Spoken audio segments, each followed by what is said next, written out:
بسم اللہ الرحمن الرحیم۔ گمنام ہیرو کے معزز ناظرین، السلام علیکم۔ آئیے چلتے ہیں کہانی کی طرف۔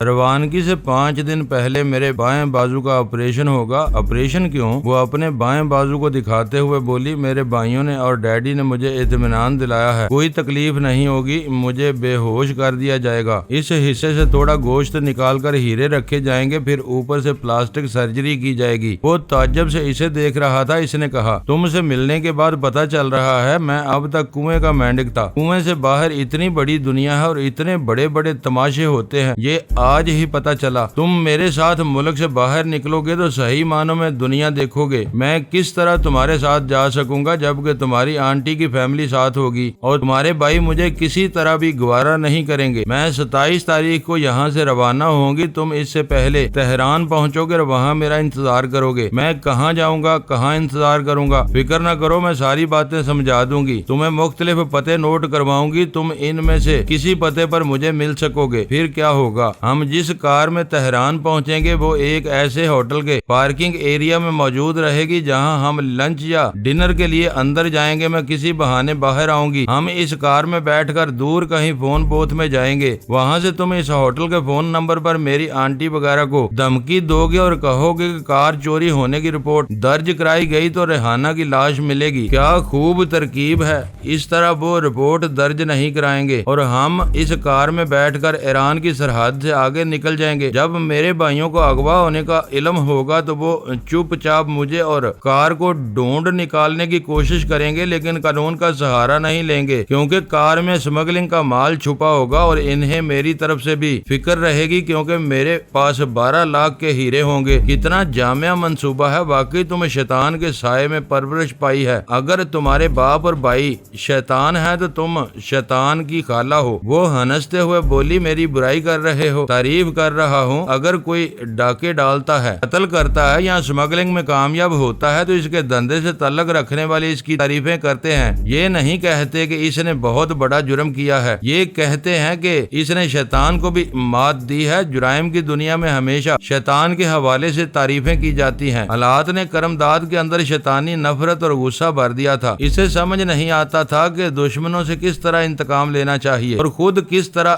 برتر رکھنا چاہیے۔ اب وہ رفتہ رفتہ سب کچھ سیکھتا جا رہا تھا۔ روانگی سے 5 دن پہلے ریحانہ کہہ چکی تھی کہ 2 دن تک اس سے ملاقات نہیں کرے گی کیونکہ آپریشن کے بعد گھر میں آرام کرے گی۔ ان 2 دنوں میں کرم داد بھی ایک پرائیویٹ کلینک میں بیمار کی حیثیت سے داخل ہو گیا۔ وہ ایک بہت بڑے ڈاکٹر کا کلینک تھا۔ ڈاکٹر اپنے پیشے میں بڑی مہارت رکھتا تھا، شہر میں کافی مقبول تھا، سب اسے عزت کی نگاہ سے دیکھتے تھے، لیکن بنیادی طور پر وہ لالچی تھا۔ یہ بات کرم داد کو معلوم ہوئی تھی۔ اس نے 25,000 روپے اس کے سامنے رکھ دی اور کہا، میں 24 تاریخ کو آپ کے کلینک سے غیر حاضر رہوں گا، لیکن آپ اور میرے پرائیویٹ کمرے کی نرس اس بات کے گواہ رہیں گے کہ میں یہاں موجود تھا۔ 22 تاریخ کو ریحانہ کے بائیں بازو کا آپریشن ہوا۔ وہ دوسرے دن تک گھر میں آرام کرتی رہی۔ کرم داد نے اسے بتا دیا تھا کہ 24 تاریخ کو اس کی ملاقات اس کلینک کے پرائیویٹ روم نمبر 6 میں ہوگی۔ وہ اسی پروگرام کے مطابق کلینک میں پہنچ گئی۔ وہ صبح 8 بجے آئی تھی۔ کرم داد 9 بجے تک اس کے ساتھ پرائیویٹ روم میں رہا، پھر یہ کہہ کر باہر گیا کہ میں ابھی آتا ہوں۔ وہ اسی کمرے میں اس کا انتظار کرنے لگی۔ وہ ڈاکٹر کے پرائیویٹ روم میں آیا، ڈاکٹر موجود نہیں تھا، وہی نرس تھی جس کی ڈیوٹی کمرے میں رہا کرتی تھی۔ اس نے 5,000 میں اس نرس کو خرید رکھا تھا۔ اس نے مسکراتے ہوئے کہا، لڑکی خاصی حسین بھی ہے اور مالدار بھی، خوب چارہ پھینکا ہے، تم ذرا باہر جاؤ، میں ضروری فون کرنا چاہتا ہوں۔ وہ چلی گئی۔ کرم داد نے ریسیور اٹھا کر نمبر ڈائل کیے۔ تھوڑی دیر بعد دوسری طرف سے مسٹر عید محمد عرف عیدہ پہلوان کی آواز سنائی دی۔ اس نے پوچھا، کیا تم مجھے آواز سے پہچان سکتے ہو؟ دوسری طرف سے گھرا کر پوچھا گیا، ہوں تو تم ہو کرمو؟ اب میں بھی کرمو نہیں ہوں رہا، تمہاری طرح مسٹر کرم داد بن گیا ہوں۔ تمہیں ایک دھماکہ خیز اطلاع دینا چاہتا ہوں۔ اس سے پہلے مجھے بتاؤ تمہارے آس پاس کوئی ہے تو نہیں، اور اگر ہے تو اپنے آپ کو قابو میں رکھنا۔ میری طرف سے ملنے والی اطلاع کا رد عمل ظاہر کرو گے تو بہت بڑا نقصان اٹھاؤ گے؟ میں نہیں چاہتا کہ تمہارے بیٹوں کو اس کا علم ہو۔ تم کیا بکواس کر رہے ہو؟ یہ سوال کرنے سے پہلے ذرا دیکھو تمہاری بیٹی گھر میں موجود ہے؟ نہیں، وہ اپنی آنٹی کے یہاں گئی ہے۔ وہ آنٹی کے ہاں بھی نہیں ہے۔ تم اسے ہر جگہ تلاش کر لو، جب نہ ملے تو یقین کر لینا کہ اس کی زندگی میرے ہاتھوں میں ہے۔ تم چاہو تو وہ زندہ ملے گی، ورنہ میں اس کی لاش پہنچا دوں گا۔ دوسری طرف چند لمحوں تک خاموشی رہی، پھر اس نے کہا اگر یہ مذاق ہے تو اسے ختم کرو، اور اگر سنجیدہ ہو تو میں تمہیں وارننگ دے رہا ہوں، اگر میری بیٹی کو کچھ ہوا تو۔ وہ بات کاٹ کر بولا تو مجھے بھی قتل کر دیا جائے گا، کیا فرق پڑے گا؟ میرے ماں باپ میری آنکھوں کے سامنے قتل ہوئے، میں اپنی آنکھوں کے سامنے خود قتل ہو جاؤں گا، لیکن یہ اتنا آسان بھی نہیں۔ میں نے تم جیسے شیطان کے مظالم سہتے سہتے خود شیطان بننا سیکھ لیا ہے۔ سنو کرم داد، جو ہو چکا اسے بھول جاؤ، دشمنی ختم کر دو، میری بیٹی کو واپس کر دو، میں تمہیں اتنی رقم دوں گا کہ تم کوئی اچھا سا کاروبار کر سکو۔ کیا یہ کاروبار کم ہے؟ تمہاری بیٹی میرے پاس ہے اور میں لاکھوں کا مطالبہ کر سکتا ہوں۔ تم ہوش میں نہیں ہو، ورنہ یہ سمجھ سکتے کہ مجھے ہمیشہ بیٹی ذات سے نفرت رہی ہے۔ وہ پیدا ہو گئی تو مجبوراً میں نے اسے برداشت کیا، اگر وہ مر جائے گی تو میرے لیے کوئی خاص فرق نہیں پڑے گا۔ کیا 12 لاکھ کا نقصان بھی برداشت کر لو گے؟ دوسری طرف پھر خاموشی چھا گئی۔ اس کے بعد پوچھا گیا تم کیا کہہ رہے ہو؟ کیسے 12 لاکھ؟ وہی جو تمہاری بیٹی کے بائیں بازو میں تعویذ کی طرح کندے ہوئے ہیں۔ تو پھر دوسری طرف گہری خاموشی چھا گئی۔ کرم داد نے کہا میں تمہاری بیٹی کو قتل کر دوں تو انتقام کی پیاس بھی بجھے گی اور تمام ہیرے بھی ہاتھ آئیں گے۔ دوسری صورت یہ ہے کہ 2 لاکھ میں سودا ہو سکتا ہے، مجھے یہ رقم دے دو اور اپنی بیٹی کو ہیروں سمیت لے جاؤ۔ عیدے نے کہا مجھے یقین نہیں آ رہا، جب 12 لاکھ کے ہیرے تمہیں مل سکتے ہیں تو تم انتقام کی پیاس بجھا سکتے ہو، تو پھر 2 لاکھ میں سودا کیوں کر رہے ہو؟ اس کی 2 وجوہات ہیں۔ ایک تو مجھے تمہاری بیٹی سے دشمنی نہیں ہے، اس نے میرا کوئی نقصان نہیں کیا۔ دوسری بات یہ ہے کہ میں ہیروں کے معاملے میں اناڑی ہوں، میں نہیں جانتا انہیں کہاں فروخت کرنا چاہیے، کس طرح ان سے رقم حاصل کرنی چاہیے۔ اگر مجھے 2 لاکھ روپے مل جائیں تو میں ان جمیلوں سے خود ہی دور ہو جاؤں گا۔ ریحانہ کہاں ہے؟ پہلے 2 لاکھ روپے مل جائیں گے، اس بات کی کیا ضمانت ہے کہ مجھے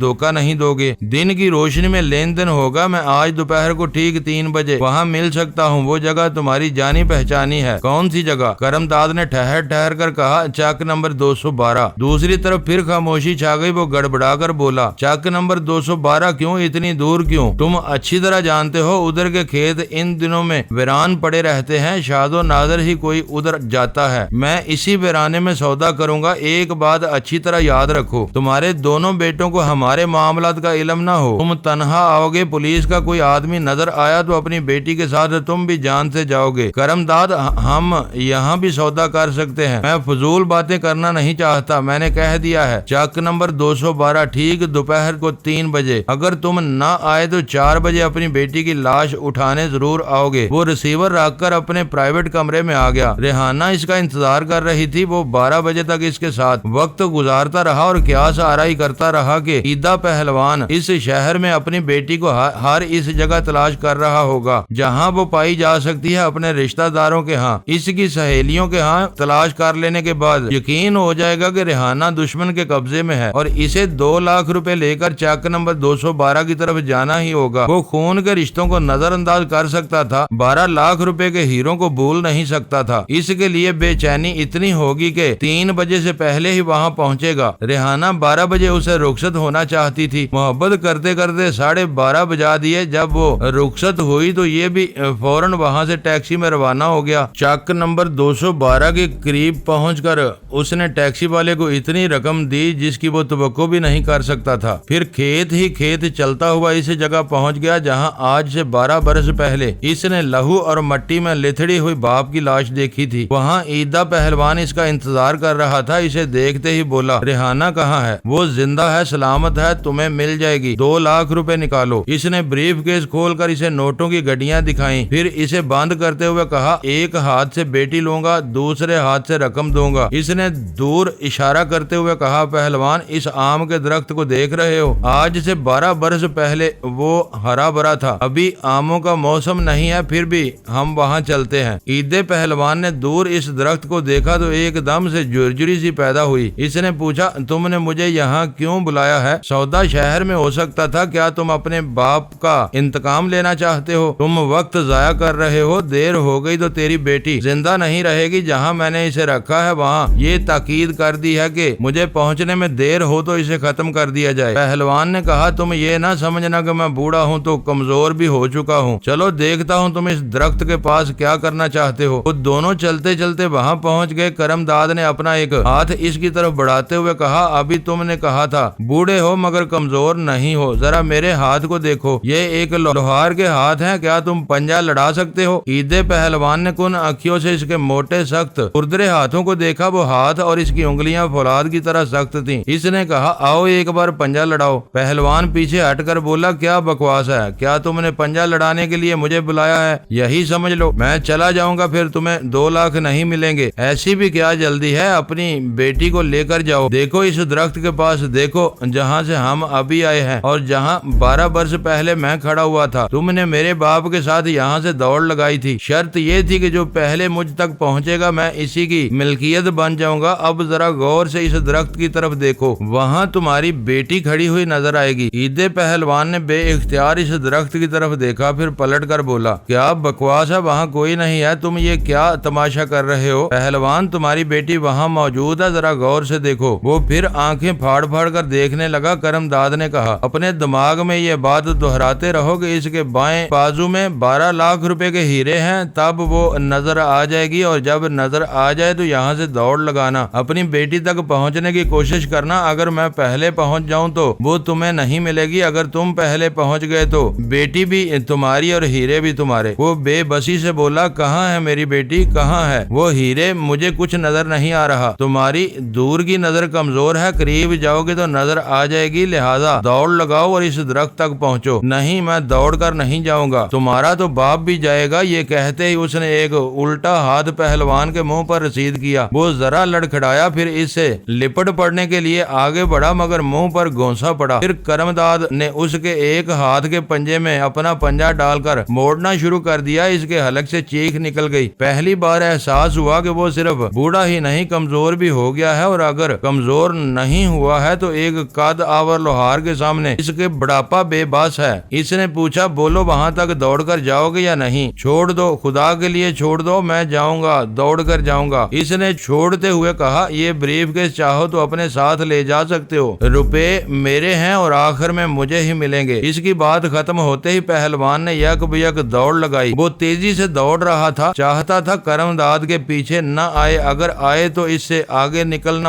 سکے۔ تھوڑی دور جاتے ہی وہ لڑکھڑا کر گر پڑا، تب پتا چلا کہ کرم داد نے اپنے کاندھے کی چادر اس کے قدموں سے الجھا دی تھی۔ اس نے اوندے منہ زمین پر گرنے کے بعد فوراً ہی اٹھ کر دیکھا، وہ پوچھ رہا تھا کچھ یاد آیا؟ اگر نہیں تو کچھ فرق نہیں پڑتا، مجھے یاد ہے، چلو دوڑ لگاؤ۔ نہیں میں نہیں دوڑوں گا، میں سمجھ گیا تم کیا چاہتے ہو، میرا باپ بھی سمجھ گیا تھا کہ وہ مجھ تک نہیں پہنچ سکے گا، تم اسے پہنچنے نہیں دو گے۔ اس کے باوجود ایک ذرا سی آس تھی، شاید دوڑ میں وہ تم سے بہت آگے نکل جائے اور تم اسے نہ روک سکو۔ تم بھی یہی آس رکھو، میں وعدہ کرتا ہوں کہ اگر تم اس درخت کے پاس پہنچ جاؤ گے تو یہ 2 لاکھ روپے تمہارے ہوں گے اور تمہاری بیٹی تمہیں واپس مل جائے گی۔ چلو شروع ہو جاؤ۔ اس نے پھر درخت تک پہلے پہنچنے کی آس میں دوبارہ دوڑنا شروع کیا۔ دوڑنے کے دوران وہ پلٹ کر دیکھتا تھا اور مطمئن ہو جاتا تھا کرم داد اس سے پیچھے رہ گیا تھا۔ یہ اطمینان ہو گیا تھا کہ وہ قریب نہیں آئے گا، اس کی ٹانگ میں ٹانگ نہیں پھنسا سکے گا۔ وہ اور زور سے دوڑنے لگا۔ درخت اس سے 20 گز کے فاصلے پر رہ گیا تھا۔ قدم تیزی سے اٹھتے رہیں، آگے بڑھتے رہیں تو منزل قریب تر ہوتی جاتی ہے۔ پھر 15 گز کا فاصلہ رہ گیا، اس کے بعد 10 گز، پھر 6 گز۔ اس کے ساتھ ہی دوڑتے ہوئے قدم رک گئے۔ اس کے حلق سے ایک کراہ نکلی، دونوں بازو پھیل گئے، منہ آسمان کی طرف اٹھ گیا، پھر وہ دب سے اوندے منہ زمین پر گر پڑا۔ اس کی پشت میں ایک خنجر پیوست تھا۔ کرم داد نے زمین پر پڑے ہوئے بریف کیس کو اٹھایا، پھر اس سے چند فٹ کے فاصلے پر رکھتے ہوئے بولا یہ 2 لاکھ روپے تمہارے سامنے ہیں، بڑھو آگے بڑھو، لے لو، یہ تمہارے ہیں۔ جان جا رہی تھی، اس کے باوجود عید پہلوان نے اپنا ایک ہاتھ بریف کیس کی طرف بڑھایا۔ وہ بیٹی کو نہیں 12 لاکھ روپے کے ہیروں کو لینے آیا تھا، وہ نہیں مل رہے تھے، یہ تو اس کے اپنے 2 لاکھ تھے، اس رقم تک تو پہنچ سکتا تھا۔ وہ گھسٹتا ہوا آگے بڑھا، اپنے ایک ہاتھ کو اور آگے بڑھایا، بریف کیس کے قریب پہنچنے لگا، لیکن وہ لرزتا ہوا ہاتھ یا کبار کی بے دام ہو کر زمین بوس ہو گیا۔ ایک دیرینہ انتقام کی آگ ذرا ٹھنڈی پڑ گئی۔ اس نے بریف کیس کو اٹھایا، لہو اور مٹی میں لتھڑی لاش کو بڑی آسودہ نظروں سے دیکھا، پھر وہاں سے چل پڑا۔ شام کے 6 بجے تک اپنے کلینک کلینک میں پہنچ گیا۔ ڈاکٹر نے اسے دیکھ کر پوچھا کہاں گئے تھے، کیا کرتے پھر رہے ہو؟ آپ فکر نہ کریں، آپ پر کوئی الزام نہیں آئے گا، اور آ گیا تو اس نے بستر کے نیچے سے بریف کیس نکال کر اسے ڈاکٹر کی طرف بڑھاتے ہوئے کہا اس میں 2 لاکھ روپے ہیں، آپ جتنی رقم چاہیں نکال لیں، میں اعتراض نہیں کروں گا، باقی رقم میری ہے، فی الحال یہ بریف کیس آپ کے پاس رہے گا۔ ڈاکٹر نے بے یقینی سے اسے دیکھا، پھر دروازے کو بند کرنے کے بعد بریف کیس کو کھول کر دیکھا، واقعی اس میں نوٹوں کی گڈیاں ہی گڈیاں نظر آ رہی تھی۔ اس نے حیرانی سے پوچھا کیا میں پورا بریف کیس اپنے ساتھ لے جاؤں؟ ہاں ضرور، کیا تمہیں مجھ پر اعتماد ہے؟ وہ ہنستے ہوئے بولا میں جن ہواؤں میں اڑ رہا ہوں وہاں 2 لاکھ روپے کی اہمیت نہیں ہے، اسے آپ لے جائیں، کم از کم 1 لاکھ روپے آپ کے پاس میری امانت رہیں گے، میں ملک سے باہر جانے والا ہوں، جب بھی واپس آؤں گا یہ رقم آپ سے لے لوں گا۔ وہ بریف کیس اٹھا کر لے گیا۔ کرمداد آرام سے ہاتھ پاؤں پھیلا کر بستر پر لیٹ گیا۔ وہ بہت خوش تھا، تصور میں دیکھ رہا تھا کبھی اسے نظر آتا تھا اس کا باپ لہو اور مٹی میں لتھڑا ہوا ہے، دوسرے ہی لمحے ٹھیک اس جگہ اس کا دشمن مٹی اور لہو میں لتھڑا ہوا نظر آتا تھا۔ وہ خوش ہو کر بے اختیار مسکرانے لگتا تھا، اس کی آنکھوں میں چمک پیدا ہو جاتی تھی اور بتیسی دکھائی دینے لگتی تھی۔ اس رات وہ بڑے سکون سے گہری نیند سوتا رہا۔ دوسری صبح پولیس والے آدم کے انسپیکٹر نے کہا ہم تمہارے گھر گئے تھے، تمہارے پڑوسی نے بتایا اس اسپتال میں ہو، تمہارے تو بڑے ٹھاٹ ہیں، اتنے مہنگے اسپتال میں علاج کرا رہے ہو۔ انسپیکٹر صاحب کیا آپ مجھے اس لیے پکڑنے آئے ہیں کہ ایک غریب آدمی اتنے مہنگے اسپتال میں اپنا علاج کرا رہا ہے؟ وہ گرا کر بولا ہم پوچھنے آئے ہیں کل تم کہاں تھے، یہاں کے ڈاکٹروں اور نرسوں سے پوچھ لیجئے، میں اسی اسپتال میں پچھلے 2 دنوں سے ہوں۔ ڈاکٹر کے کمرے میں ریحانہ کا بڑا بھائی میز پر گھونسا مارتے ہوئے ڈاکٹر سے کہہ رہا تھا یہ ناممکن ہے، وہ یہاں نہیں تھا، اس نے چک نمبر 212 میں پہنچ کر واردات کی ہے، میرے باپ کو قتل کیا ہے۔ ڈاکٹر نے سخت لہجے میں کہا مسٹر ہوش میں رہ کر بات کرو، تم میرے اسپتال کو بدنام کرنا چاہتے ہو، تم یہ کہنا چاہتے ہو کہ میرے مریض اسپتال سے اٹھ کر میلوں دور جاتے ہیں اور قتل کی واردات کے بعد واپس اسپتال آ جاتے ہیں؟ کیا ابھی پولیس انسپیکٹر نے یہ نہیں بتایا کہ میں کتنی عزت اور شہرت کا مالک ہوں؟ اگر تم میرے اسپتال کے خلاف کوئی بات کرو گے تو میں تمہارے خلاف قانونی کارروائی کروں گا۔ ریحانہ کو پورا یقین تھا کہ اس کے باپ کے قتل میں کرمداد کا ہاتھ نہیں ہے، وہ خود دن کے 12:30 بجے تک اس کے ساتھ رہی تھی، وہ سوچ بھی نہیں سکتی تھی کہ اس کا کرمداد اتنی جلدی اسپتال سے اٹھ کر جائے گا اور میلوں دور جا کر واردات کرنے کے بعد واپس آ جائے گا۔ کبھی اس کے دل میں شبہ پیدا ہوتا تو وہ اس شبے کو دل و دماغ سے جھٹک دیتی تھی۔ اس کے دونوں بھائی تل ملا کر رہ گئے، دشمن کے خلاف کوئی ثبوت نہیں مل رہا تھا، کوئی گواہ نہیں تھا۔ اسی رات فون کی گھنٹی بجنے پر ریحانہ کے بڑے بھائی نے ریسیور اٹھا کر کہا ہیلو، کرمداد کی اب برائی ہوئی آواز سنائی دی۔ آج سے 12 برس پہلے چک نمبر 212 میں ایک کسان کا قتل ہوا تھا، وہاں کے تھانے دار اور سپاہیوں نے گواہی دی تھی کہ تمہارے باپ بے گناہ ہے، قاتل نہیں ہے۔ وہ تھانے دار کی نظروں کے سامنے صبح بس میں بیٹھ کر لاہور چلا گیا تھا، کتنی زبردست گواہی تھی، اس کی بے گناہی کا ثبوت خود قانون کے محافظوں نے پیش کیا تھا۔ اب تم سر پٹکتے رہو، تمہارے شیطان باپ کا جو سبق مجھے پڑھایا تھا میں نے اسے دہرا دیا۔ ریسیور رکھ دیا گیا، وہ ہیلو ہیلو کہتا چیختا ہی رہا۔ یہ تو ازل سے ہوتا آیا ہے، جب بھی ظلم ہوتا ہے تو صرف مظلوم نہیں چیختے، ظلم اگر ظالم پر ہو تو وہ بھی چیختا ہے۔ وہ بھی چیخ رہا تھا، قسمیں کھا رہا تھا کہ کرمداد کو بری طرح اذیتیں دے دے کر مارے گا۔ اس نے سوچ لیا تھا 27 تاریخ کو ریحانہ اسمگلنگ کا مال لے کر جائے گی، اس کے بعد اسے اطمینان ہو جائے گا، پھر وہ کرمداد کے پیچھے ہاتھ دھو کر پڑ جائے گا۔ لیکن 27 تاریخ کے بعد پتا چلا کہ وہ 26 تاریخ کو ہی ملک سے باہر چلا گیا ہے۔ اس کے فرشتے بھی سمجھ نہیں سکتے تھے کہ خود اس کی بہن ان کے دشمن سے مل کر کس طرح فراڈ کر رہی ہے۔ ریحانہ اور کرمداد نے اپنے منصوبے پر بڑی کامیابی سے عمل کیا اور بڑی کامیابی سے وہ خشکی کا سفر کرتے ہوئے پیرس پہنچ گئے۔ ریحانہ کے بڑے بھائی کا نام رب نواز اور چھوٹے کا شاہ نواز تھا۔ دونوں پروگرام یہ بنایا تھا کہ ریحانہ اپنی آنٹی وغیرہ کے ساتھ کار میں سفر کرتے ہوئے پیرس پہنچے گی، وہاں چھوٹا بھائی شاہ نواز ان کے استقبال کے لیے موجود رہے گا۔ دونوں بھائی جانتے تھے کہ مغربی ممالک میں کس طرح منشیات کو اچھے داموں فروخت کرنا چاہیے اور ان ہیروں کو کس شخص کے پاس پہنچانا چاہیے۔ انہوں نے احتیاطاً ریحانہ کو ایسے لوگوں کے پتے نوٹ کرا دیے تھے، کبھی غیر متوقع حالات پیش آتے ہیں، ایسے میں شاہ نواز اور ریحانہ کی ملاقات پیرس میں نہیں ہو سکتی تھی، اور اب دونوں بھائی رب نواز اور شاہ نواز کی اطلاع کے مطابق یہی ہو رہا تھا۔ اطلاع ملی تھی کہ ریحانہ کو